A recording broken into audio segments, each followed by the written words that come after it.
My name is Tracy Townsend, and at 34 I learned that the cruelest thing my mother could say fit into 8 words. I'd spent 6 years on fertility clinic waiting lists, 6 years of blood draws and hormone shots and phone calls that always ended the same way. Then I got pregnant. I stood at the family dinner table, 22 relatives around Diane Townsend's good china, and I said the sentence I'd rehearsed in the car for 40 minutes. I'm pregnant. My mother set down her fork. Let's hope this one is smarter than you. My sister Megan laughed so hard she covered her mouth with her napkin.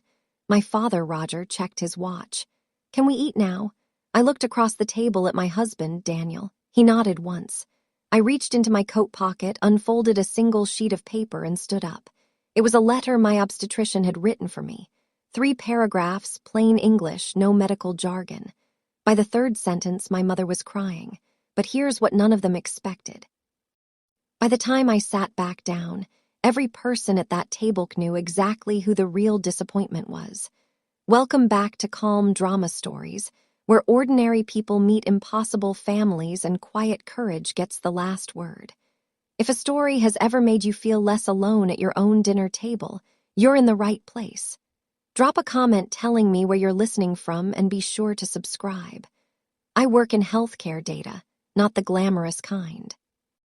I don't hold stethoscopes or sign discharge papers.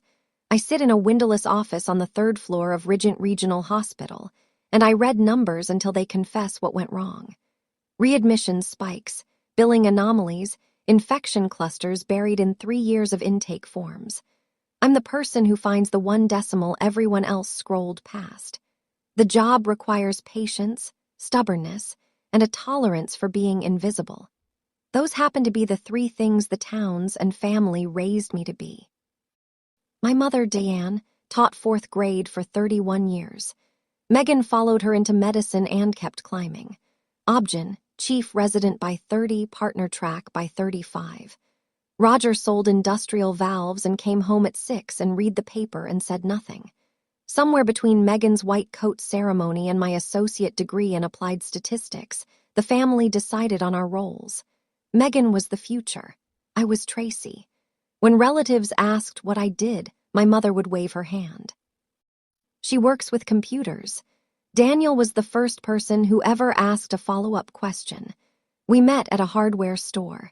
He was pricing cedar planks for a client's kitchen, and I was buying shelf brackets for an apartment I couldn't really afford.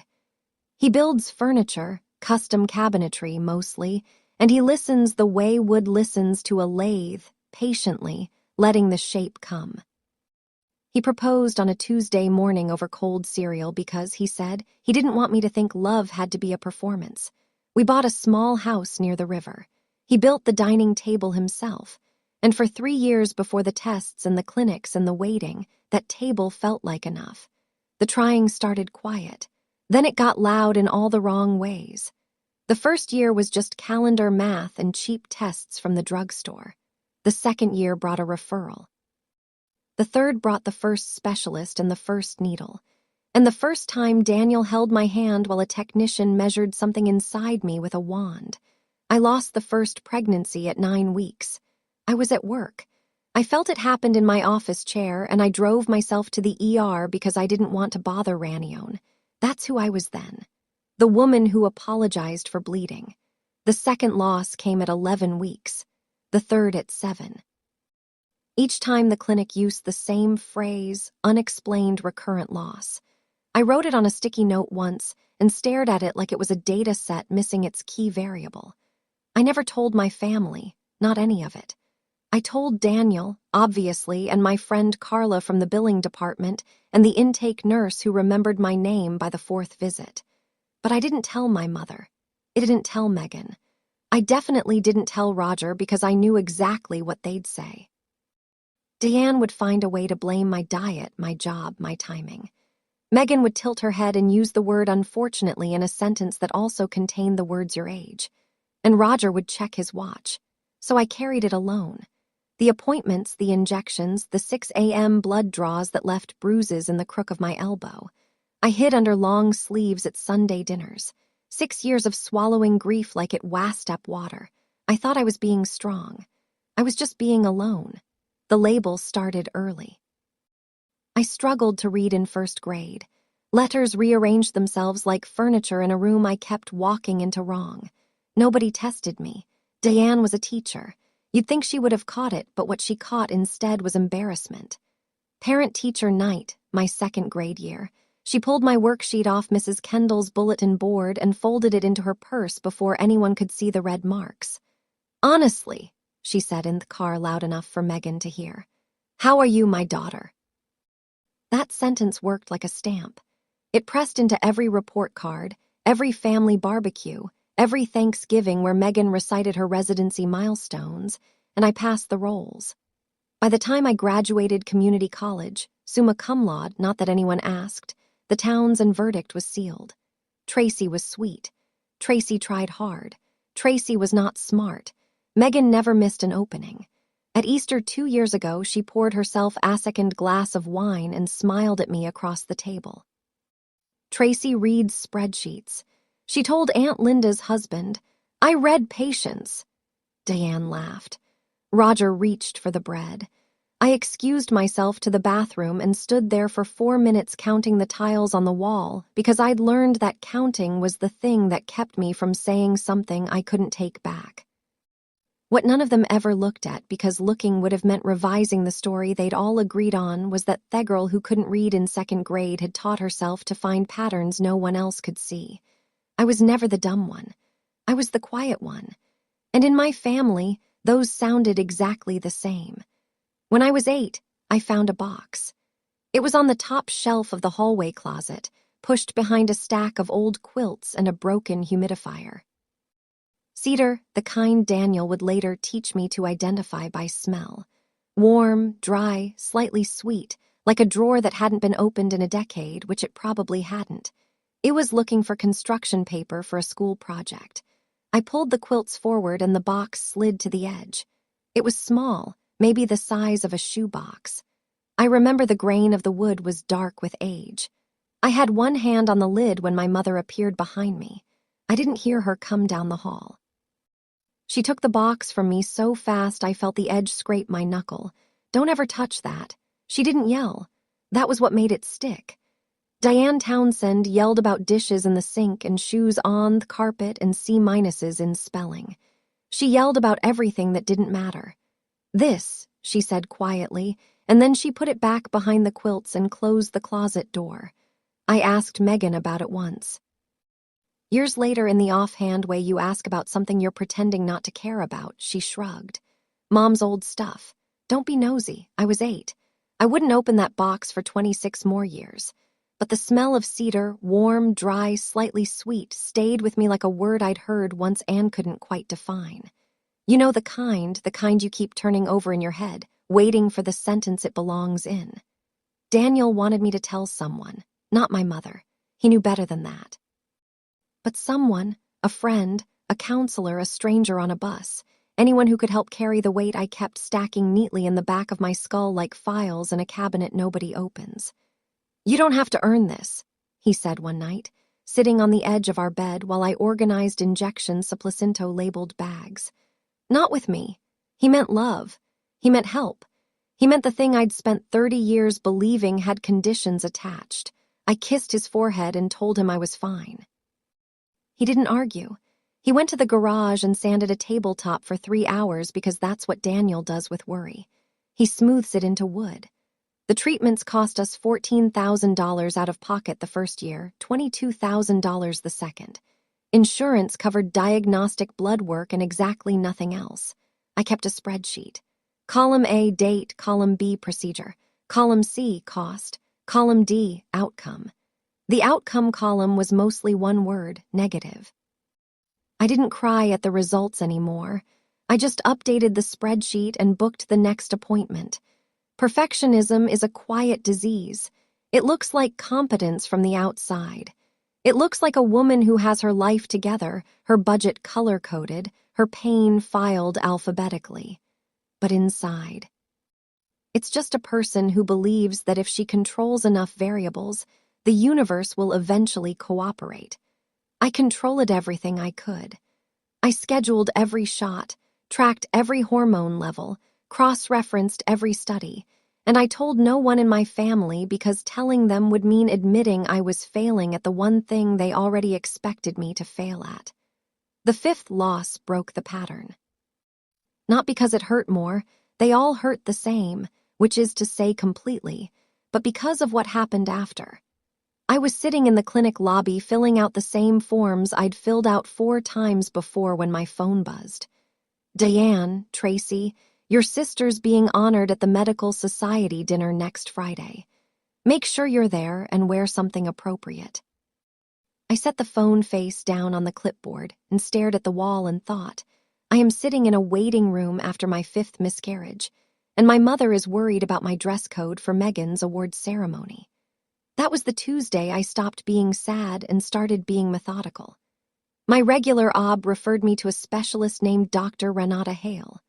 Sharon a recurrent pregnancy, loss clinic on the east side of the hospital, the same hospital where I worked, 2 floors below my office. Dr. Hale was 53 direct and had 0 interest in telling me to just relax and try again. At our first appointment, she pulled up my chart, looked at the 5 losses listed on my intake form, and said a sentence no one in my family ever had. This might not be your fault. She ordered a full genetic workup, karyotype analysis, thrombophilia panel, hormone cascade, the kind of testing that looks for the reason behind the reason. I sat in her office chair and felt something I hadn't felt in 5 years, not hope. I'd beaten that out of myself. Curiosity. The same instinct that made me good at my job. Somewhere in my own blood, there was a number everyone had missed, and I was going to find it. I started reading medical journals the way I read hospital data. Slowly, systematically looking for the variable nobody had isolated. Balanced translocations, inversions, mosaicism, thrombophilia cascades. I cross-referenced case studies against my own loss pattern. Week by week, I built a private spreadsheet with columns for genetic markers and recurrence rates. Daniel would come to bed at 11 and find me with the laptop balanced on my knees, a highlighter in my teeth, 3 browser tabs open to PubMed. "You're doing it again," he'd say, not unkindly. "Controlling." He was right, but this time the controlling was aimed at something real.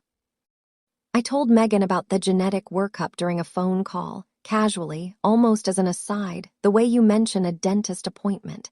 Her response was immediate. "Tracy, stop playing doctor. You're overthinking this." She used her professional voice, the one she reserved for patients she'd already decided not to listen to. Sometimes these things just happen. Your body's trying. Give it time. My body had been trying for 6 years. Megan had spent 8 years in medical school and residency. She had delivered other people's babes for a living, and not once in 6 years had she suggested her own sister get tested for a chromosomal cause. Not once had she pulled up my chart or offered to read my labs or said the word karyotype over Sunday dinner. She had the training. She had the access. She just didn't have the interest. The irony would catch up to her later. For now, I hung up the phone and opened a new tab. If the doctor in my family wouldn't help me find the answer, the spreadsheet girl would. Diane called on a Wednesday. She didn't ask how I was. She never did. She asked if I was still going to those appointments. I told her I was seeing a new specialist. Silence. Then, "Tracy, you need to stop this. It's embarrassing, not heartbreaking, not difficult, not worth discussing. Embarrassing like a stain on a tablecloth she'd have to explain to company." "Some women just aren't meant for it," she added, her voice flat and final, the way she used to mark wrong answers in red pen. "That's not a failure. It's just biology." I held the phone against my ear and let the sentence land. Just biology. Coming from the woman who taught 4th graders about plant life cycles and called it science. Coming from the woman who couldn't say the word miscarriage out loud. I wanted to say you have no idea what my biology is doing. I wanted to say a doctor just told me there might be a reason, a real one with a name and a chromosome number. Instead, I said, "I'll think about it, Mom." And I hung up. Daniel was in the kitchen. He'd heard my side of the conversation. He didn't say anything. He put a mug of tea on the table and went back to his workbench. That night, I lay in bed and did what I always did. I counted. Not tiles, not breaths, but the number of times in my adult life my mother had asked me a genuine question about my health. I got to 4. 3 were about a sinus infection. 1 was about a mole on my shoulder. 0 were about the 6 years I'd spent trying to become a mother. 0. Dr. Hale called me into her office on a Thursday afternoon. She had my karyotype results on her screen and a cup of coffee she hadn't touched. "We found something," she said. She turned the monitor toward me. Diagram of chromosomes, mine, arranged in pairs. 2 of them had segments swapped. You carry a balanced reciprocal translocation, chromosomes 7 and 11. She explained it plainly. My chromosomes were structurally rearranged but functional in my body. The problem showed up during reproduction. When my eggs formed, the translocation created a high probability of unbalanced embryos. Embryos with too much or too little genetic material to survive. That was why I'd lost 5 pregnancies. Not because I waited too long. Not because I was stressed. Not because I didn't eat enough folate or think enough positive thoughts or relax on a beach the way my mother once suggested over Thanksgiving dinner, because of a microscopic rearrangement in my DNA that had been there since before I was born. I sat very still. I'm good at sitting still. "Is there a path forward?" I asked. Dr. Hale nodded. Preimplantation genetic testing, PGT. They could screen embryos during IVF and select the ones with balanced or normal chromosomes. The success rates were real, measurable, not a guess, not a prayer, a number. I understood numbers. "One more thing," Dr. Hale added, setting down her pen. "This type of translocation is almost always inherited from a parent." She let "that's it." "I'd recommend testing both of your parents if possible." I stared at the chromosome diagram on her screen. 2 segments swapped, invisible to the naked eye, passed down like a family heirloom no one had bothered to unwrap, inherited from a parent. I sat in my car in the hospital parking garage for 20 minutes after that appointment. Engine off, hands on the wheel. The fluorescent lights buzzed overhead. I tried to imagine asking Diane Townsend to submit to a blood draw so we could find out if she'd passed a chromosomal rearrangement to her daughter. I tried to picture her face, the tightening around the mouth, the way she'd fold her arms like a gate closing. I could hear her already. "There's nothing wrong with me. Or worse, stop looking for someone to blame." Dr. Hale had said it gently. Translocations are common. 1 in 500 people carry one. Most never know because it only becomes visible through recurrent loss or infertility. A person could live an entire life, raise children, retire, host Sunday dinners, and never realize they carried the rearrangement that had cost their daughter 6 years of grief. Unless they'd lost pregnancies, too, unless there were losses no one talked about. I thought about the hallway closet, the cedar box on the top shelf, my mother's voice, low and steady. "Don't ever touch that." I didn't drive home. I drove to Daniel's workshop. He was finishing a set of floating shelves for a client. Cedar sawdust in his hair. I told him everything. The translocation, the PGT path, the inheritance question. He put down the sander. "It was never you." 4 words. He said them the same way Dr. Hale had, like a fact, like something that had always been true and just needed someone to say it out loud. I didn't cry. I filed the information, and somewhere behind it, the smell of cedar waited. Deanne was downsizing. 31 years of teaching pension didn't stretch as far as she'd planned. And the 5-bedroom colonial was too much house for 2 people who hadn't spoken to each other in anything but logistics since the Reagan administration. She asked Megan and me to help sort through the upstairs rooms. Megan was working a double shift. Of course she was. So it was just me and my mother, 2 women who had never been comfortable in the same room, carrying boxes of old textbooks and yellowed curtains down narrow stairs. The house smelled like it always had. Pines and something older. Something underneath, like paper stored too long. Diane directed from the hallway. "That box goes to Goodwill. That one's trash. Don't mix them up." She said it the way she'd said everything my entire life, as though the greatest risk in any situation was that I might do it wrong. I moved through the upstairs bedrooms in silence. Megan's room still had her debate team trophies on the shelf. Mine had been converted to a sewing room 14 years ago. I carried a bag of fabric scraps down to the garage and came back up for another load. The hallway closet was open.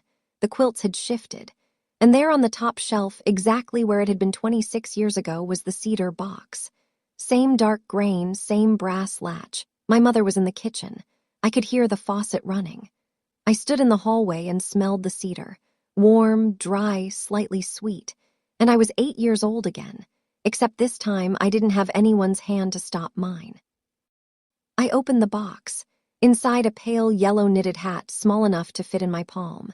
The yarn was soft and slightly peeled, the kind someone had made by hand, stitch by stitch, for a baby who was supposed to wear it.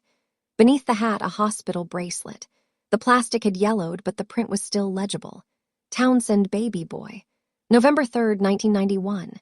Beneath the bracelet, a footprint card, tiny ink prints smaller than my thumb, and a name handwritten in ballpoint. Caleb Townsend. I held the card and read the name twice. Caleb. I had a brother who had lived long enough to be measured and named and printed and then didn't. November 1991. Diane would have been 28. Megan was 3. I wasn't born yet. Nobody Hadever mentioned him. Not at Thanksgiving, not at Christmas, not in the thousands of hours I'd spent at that dining table watching my mother perform the role of a woman who had 2 daughters and a husband and a pension and nothing else to discuss. I put the hat back in the box. I put the bracelet back. I held the footprint card a moment longer, running my thumb over the name, Caleb. Then I placed it inside, closed the lid, and pushed the box back behind the quilts. I didn't confront my mother. I didn't take anything. I walked down the stairs, helped load 3 more bags into the car, and drove home in silence with my hands at 10 and 2. But the question was already forming, the way questions always form for me, not as an emotion, but as a variable. If my mother had carried a baby to term and lost him, and if her daughter carried a translocation inherited from a parent, then what had really happened? In November of 1991, I called Aunt Linda the next day. Linda Pierce, my mother's younger sister, Theana, who always brought banana bread to family dinners and never once asked me why I didn't have children yet. She was the town's end sibling who listened instead of declared. I drove to her house. She made coffee in a percolator that looked older than I was and set 2 mugs on her kitchen table. I didn't know how to ask, so I just said it. Who was Caleb? Linda put her mug down slowly like she was setting something breakable on a hard surface. Your mother told you. No, I found the box. She exhaled, not a sigh, something deeper, something held for years. Caleb was your brother, full term or nearly the cord. They said it was the cord, but your mother never believed that. She paused, and there were others before him. 2, maybe 3 early before Megan even. Your mother never carried them long enough to name. I sat with that. 3 or 4 losses. Then Megan, who survived, then Caleb, who didn't, then me. She never spoke about it. Linda shook her head. Your mother never grieved out loud. So, she grieved at you. She said it without cruelty, like she'd been waiting a long time to explain something she'd watched happen and couldn't stop. Deanne had buried Caleb in the hallway closet and built a life on top of him. A life where one daughter was perfect and the other was a project. And the box on the top shelf stayed closed. I thanked Linda. I drove home. I opened my laptop and pulled up the chromosome diagram Dr. Hale had shown me. 2 segments swapped inherited from a parent. The variable I'd been looking for had a name, and the name was in that cedar box. Here's what I knew. My mother had lost at least 3 pregnancies and 1 near-term baby before I was born. I carried a balanced translocation that caused recurrent pregnancy loss. That translocation was inherited most commonly from the mother. I didn't need a medical degree to draw the line. I needed what I'd always been good at. Connecting the data point nobody wanted to look at. Diane likely carried the same rearrangement. She'd probably carried it her entire life. Her losses in the late 1980s, Caleb in 1991. They fit the exact pattern Dr. Hale had described. Unbalanced embryos, pregnancies that couldn't sustain, all from the same invisible source, passed from mother to daughter to the next generation of grief. And she'd never told me. She'd watched me struggle for 6 years. She'd heard me deflect questions at dinner and show up to holidays with circles under my eyes and long sleeves over bruised elbows. She knew what loss looked like. She'd lived it. And instead of saying, "I understand," or "this happened to me too," or even "I'm sorry," she'd said, "Some women just aren't meant for it." I could have been angry. The data supported anger, but anger is sloppy. Anger misfiles things, blurs columns, rounds numbers that need to be exact. So instead, I sat at my desk, opened a clean spreadsheet, and drafted a timeline. Diane's losses, Caleb, my own, the translocation, PGT IVF. I didn't want revenge. I wanted what I'd wanted since the first loss, an answer clear enough that no one could dismiss it.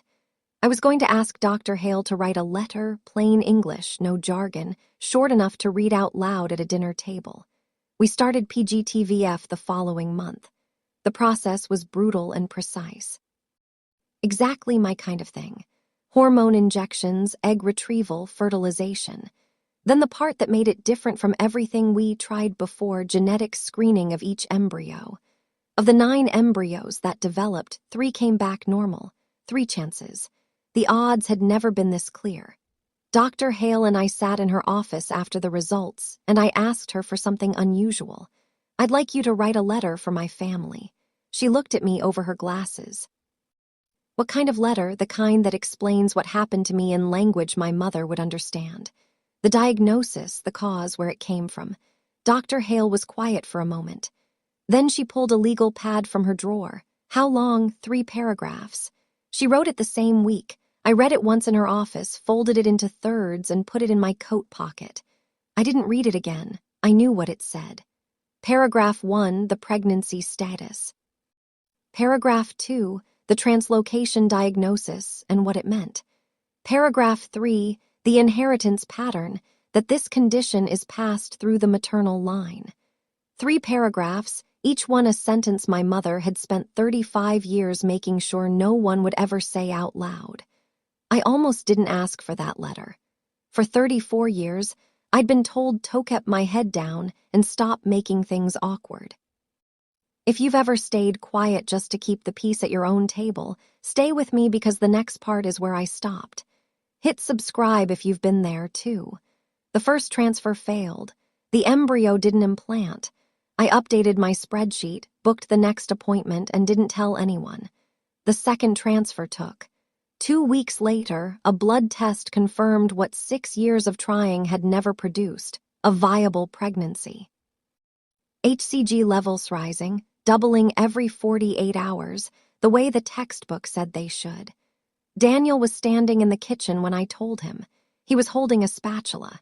He sat it down on the counter and put both hands on my shoulders and looked at me and said nothing for a very long time. Then it worked. 2 words, the truest sentence either of us had spoken in years. We went for the first ultrasound at 7 weeks. Dr. Hale turned the monitor toward us and pointed to a flickering spot the size of a grain of rice. That's the heartbeat. I looked at the screen and felt something I hadn't allowed myself to feel since the first loss. Not hope exactly, but the absence of bracing for the worst. It was like standing up after crouching for so long my legs had forgotten they could straighten. We passed 8 weeks, then 10, then 12. Each milestone felt like crossing a bridge that had held for other people, but never for me. At 14 weeks, Dr. Hale said the words I'd stopped believing I'd hear. "You're past the risk window. This pregnancy is progressing normally." I sat in her office and nodded and said thank you and walked to my car and sat in the hospital parking garage with the engine off, and for the first time in 6 years, I let myself think the word daughter. I didn't tell my family. Not yet. Daniel asked once gently over dinner, "When are you going to call your mom?" I cut a piece of chicken and chewed it carefully. "When I'm ready." He nodded. He didn't push. He understood that ready didn't mean what it meant for other people. It didn't mean a cute announcement or a pair of tiny shoes in a gift box. It meant I decided exactly how much of myself I was willing to hand them, knowing they'd find a way to make it small. I went to Sunday dinners. I wore loose shirts. I ate whatever Diane served and deflected questions about work and smiled when Megan talked about her patients. and said nothing about the life growing inside me that was for the first time growing correctly. 16 weeks 1820. The anatomy scan showed a healthy girl. I saw her spine on the screen, each vertebrae like a pearl on a string. And I thought, you're not going to sit at that table and feel the way I felt. I kept the sonogram in my wallet behind my insurance card. When Diane asked if I was gaining weight at a Sunday dinner, her eyes sweeping over me with the calibrated disappointment of a woman who'd been measuring her daughter since birth, I smiled and said I'd been eating more pasta. Megan glanced at me just for a second. Something moved behind her eyes that I couldn't place. Not suspicion, something closer to recognition, like she saw something in me she didn't want to see in herself. She looked away fast. I filed it. Megan called me on a Tuesday night. It was late after 10:00, and she never called me unless Diane had asked her to relay a message. Her voice sounded wrong, thin at the edges like fabric stretched too far. "Are you busy?" she asked. "No," a long pause. "Greg and I are having trouble." Greg was her husband, orthopedic surgeon, country club membership, that kind of man Diane approved of because his name looked good in a Christmas card. "What kind of trouble?" I asked, another pause. "The kind I don't want to talk about at Mom's dinner table." She didn't say more, she didn't have to. I could hear it in the architecture of her silence. The same silence I'd built around myself for 6 years. Megan, the brilliant one, the doctor, the daughter who got everything right, was cracking. And she'd called me. Not Diane, not a colleague, not a friend from medical school. Me, the sister she dismissed for 30 years. I wanted to feel vindicated. I didn't. I felt tired. "I'm sorry, Megan," I said, and I meant it. She made a sound that might have been a laugh or might have been the first honest thing she'd said to me in a decade. "Don't tell Mom." "I won't." We hung up. I sat on the couch and put my hand on my stomach and felt my daughter move for the first time. A tiny flutter low and to the left like a page turning underwater. The timing was accidental, but the contrast wasn't. Megan was coming apart in private. I was coming together. And in 3 weeks at the dinner, my mother had planned to celebrate Megan's new partnership at the practice and Diane's own retirement. I was going to stand up and say 2 words. I chose the dinner not because I wanted an audience. I'd spent my whole life avoiding one. I chose it because the people who decided I was worthless had done it in public over meals in front of relatives who nodded along. The label was built at family tables. It could be made at one. The dinner was scheduled for the first Saturday in April. Diane's retirement from teaching, Megan's new partnership. A double celebration because in the towns and family, Diane and Megan were always the double headline and I was always the paragraph no one read. I told Daniel the plan. He listened. "You're sure?" "I'm sure. What do you need from me?" "When I look at you, nod." He built a spice rack that week. Oak, dovetailed joints, no nails. When Daniel is processing something, thegents get tighter. The morning of the dinner, I stood in front of the mirror and buttoned my coat. My stomach was visible now, 26 weeks, too far along to hide. I reached into the right pocket and felt the letter. It had been there since the day Dr. Hale wrote it. Folded into thirds, slightly soft at the creases from the number of times I'd touched it without opening it. I didn't need to open it. I knew every sentence.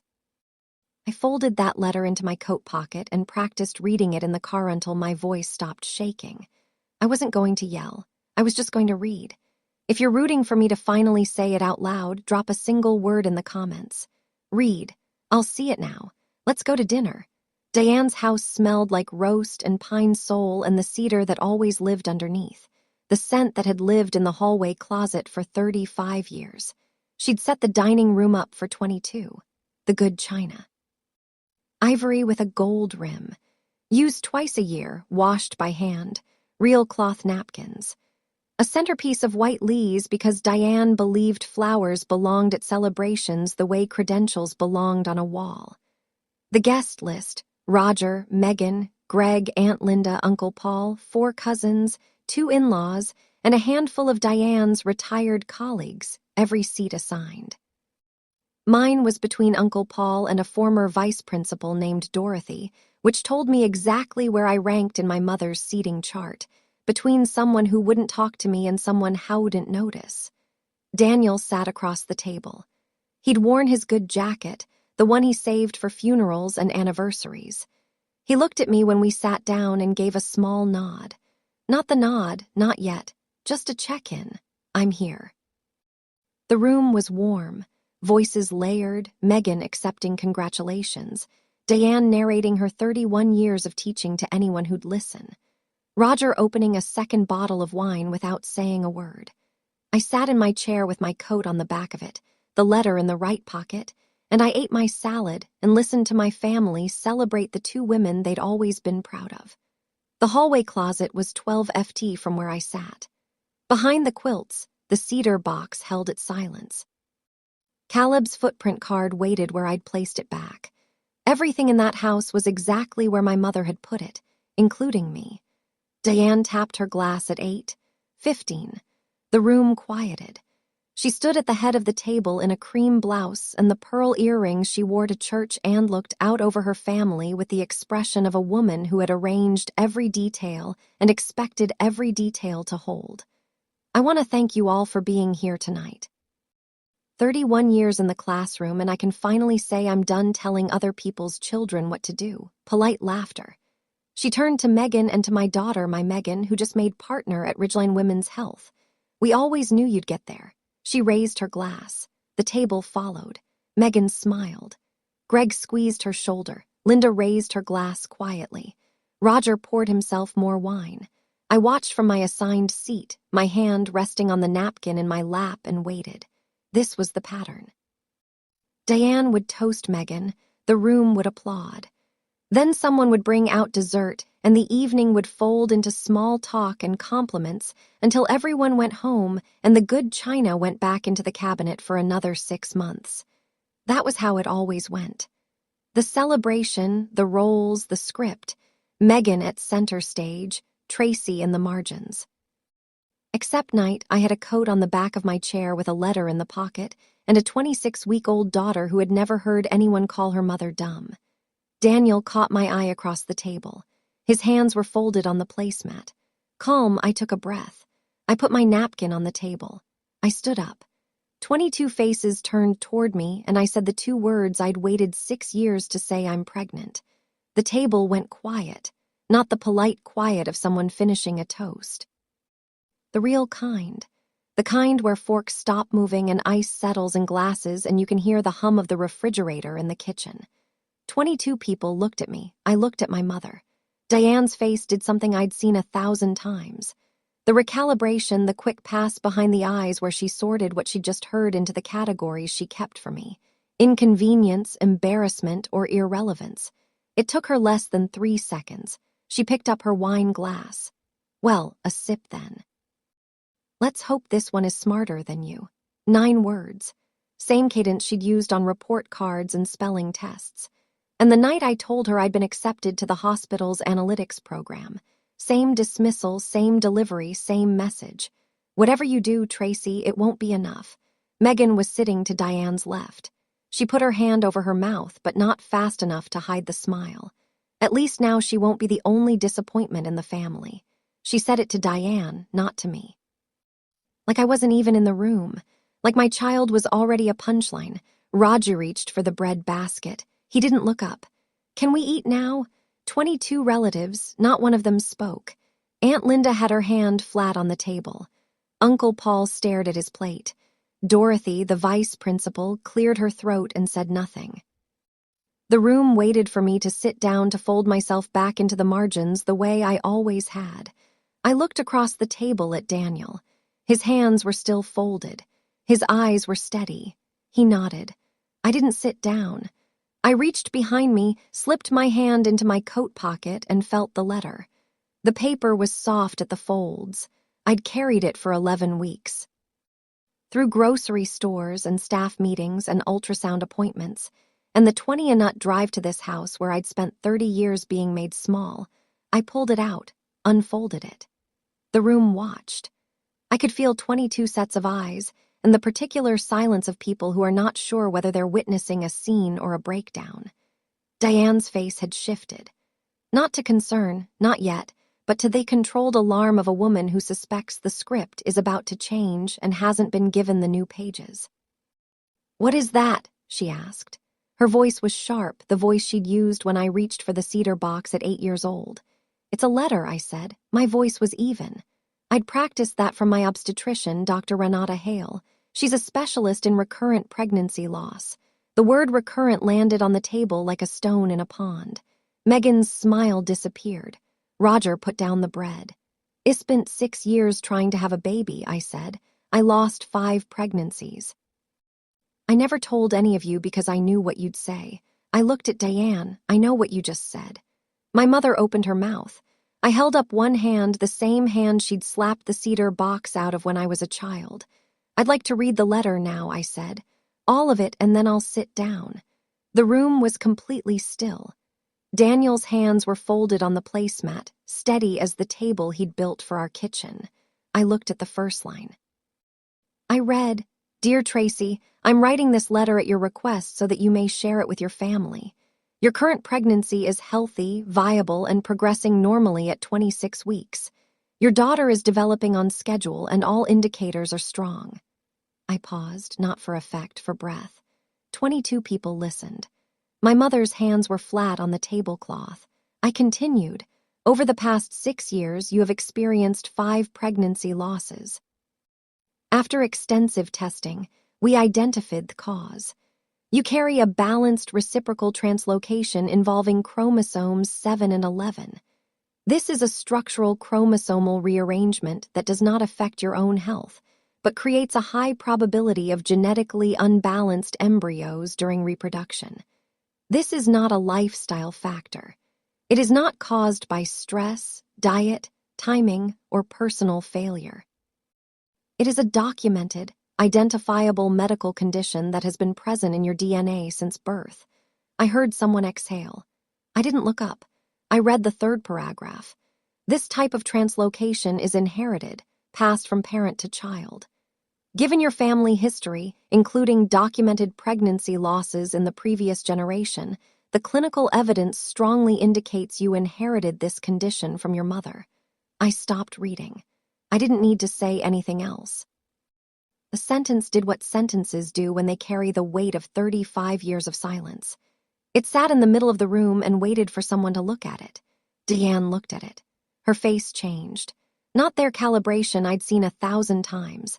Something underneath. Something old and terrified and raw, like wallpaper peeling back to show the plaster beneath. Her mouth opened. No sound came out. Then her eyes filled. Not the careful, dignified tears she produced at retirement speeches and church services. These were the other kind, the kind that come from the place you thought you'd sealed shut. By the third sentence, my mother was crying.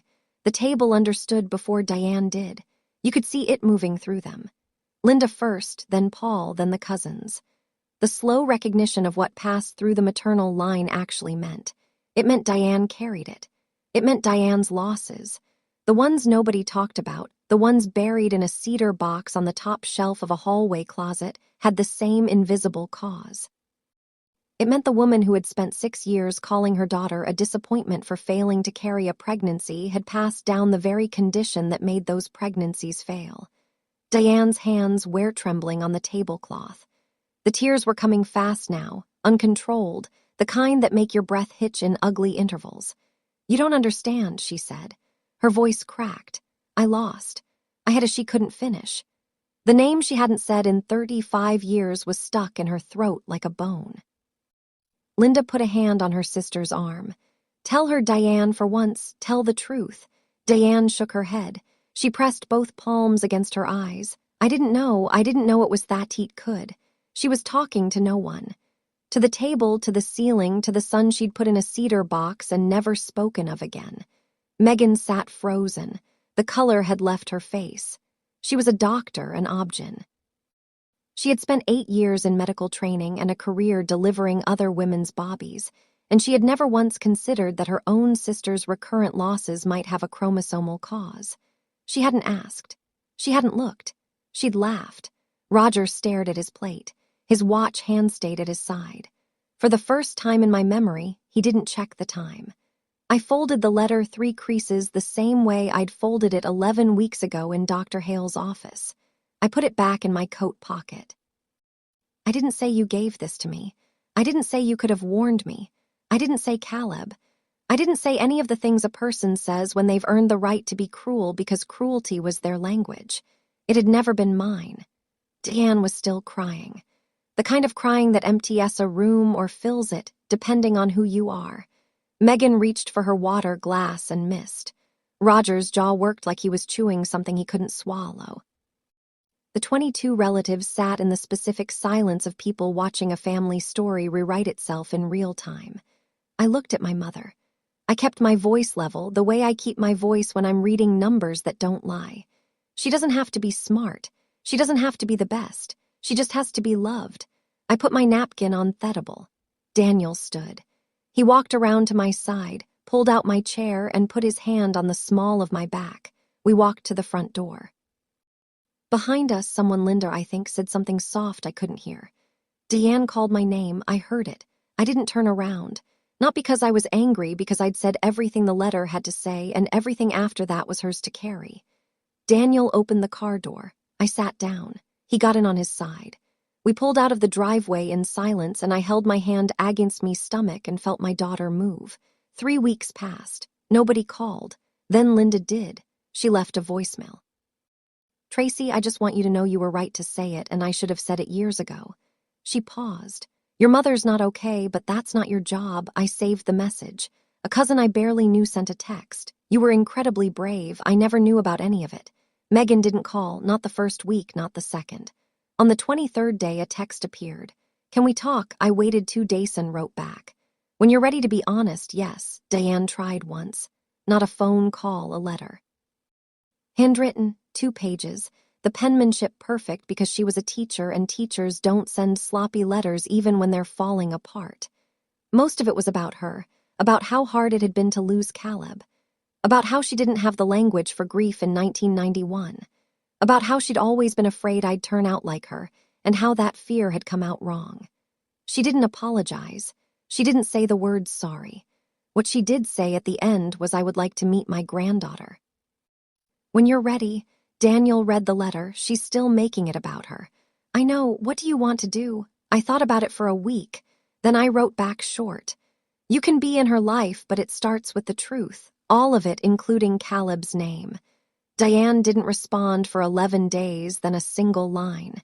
His name was Caleb James Townsend. It wasn't an apology. It wasn't enough, but it was the first honest sentence my mother had written me in 34 years.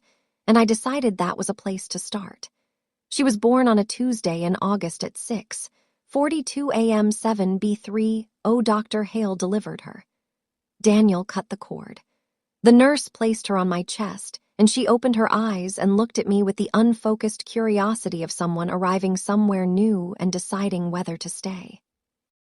I held her and I thought about the pale yellow knitted hat in the cedar box and the brother I never met, and the 5 pregnancies that ended before this one began. I thought about the spreadsheet with the outcome column that finally on this row read something other than negative. I thought about my mother's hands trembling on the tablecloth. I kept the cedar box. Diane had left it on my porch. No note, the brass latch polished for the first time in decades. Inside Caleb's hat and bracelet and footprint card. I put it on the shelf in my daughter's room. Not hidden, not behind quilts, just there where the light could reach it. I spent 34 years trying to be smart enough to earn a love that was never going to come on my terms. And it turned out the smartest thing I ever did was stop trying to prove myself to people who decided my value before I was born and just love her instead. That's my story. 6 years, 1 letter, and 3 sentences that finally said what no one in my family would. If you've ever been the one they decided about before you could speak, let me say it plainly. Their verdict was never the truth. If this reached you, share it with someone who needs to hear it. Drop a comment, hit subscribe, and I'll see you in the next.